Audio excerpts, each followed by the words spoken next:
Sicario, Day of the Soldado. So this is Sicario 2, the sequel to Sicario. You remember Sicario. Stars Josh Brolin, Benicio del Toro, Emily Blunt. Essentially, Hunt Cartel. It's the name of the game. Same cast this time, except Emily Blunt, she's not in it. And in this movie, the government gets this bright idea to start a cartel war among cartel. That's the mission. Well, at least one of the plots of this movie. Not gonna lie, I feel like the theme of Sicario 2 is for Sicario to change into another Sicario film. To have like sequels among sequels that are inside this one sequel. It's like the inception of Sicario. But for a large chunk of this movie, I was locked in. I dug the mission. Josh Brolin, Benicio del Toro, they crush it as always. Brolin's having a summer, man. This is like 2018 is the age of Brolin. Also, there's this little girl who comes into the movie. I thought she was really good. She was great, in fact, but I felt like the story involving her could have come to fruition a bit more. And that's one of the gripes in this movie. As much as I was really digging it for the first half, the movie then becomes something else. Cool. I'm down with a flip, but then there's this other side plot involving this kid who's kind of working with the cartel. I feel like this movie just didn't know what it wanted to be. When it's exciting, it's exciting. When it's intense, it's intense. The tension building's never as good as its predecessor, sure, but I was enjoying this movie as a good sequel with a slight case of sequelitis. That is, when a sequel is not as good as the first. But in the long run, by the time this movie wrapped up, I really felt like this movie had a case of identity crisis. I feel like, and this is me jumping to conclusions, I have nothing backing this up, but I feel like what's happening with Sicario when dealing with Sicario 1 to Sicario 2 is what we saw happen with the Pirates of the Caribbean films and The Matrix, just on a much smaller scale, where the first movie was made and it was supposed to be one movie. A sequel is not needed. And someone at some level was like, a sequel needs to happen. A sequel was made for some chatter. Granted, the job of any movie is to make money for the studio, but sometimes you just wish with a movie like this,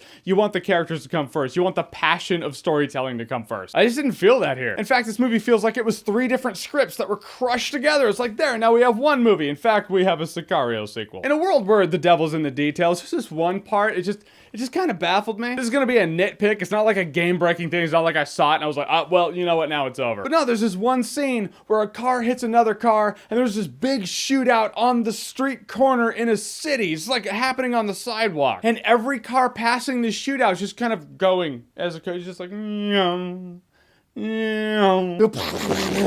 like no cars screeched the brakes when the shootout started. No cars tried to make a U-turn. After the firefight, no cars that were coming just hauled ass to get out of there. At no point in production when this firefight's going down, no one was like, excuse me?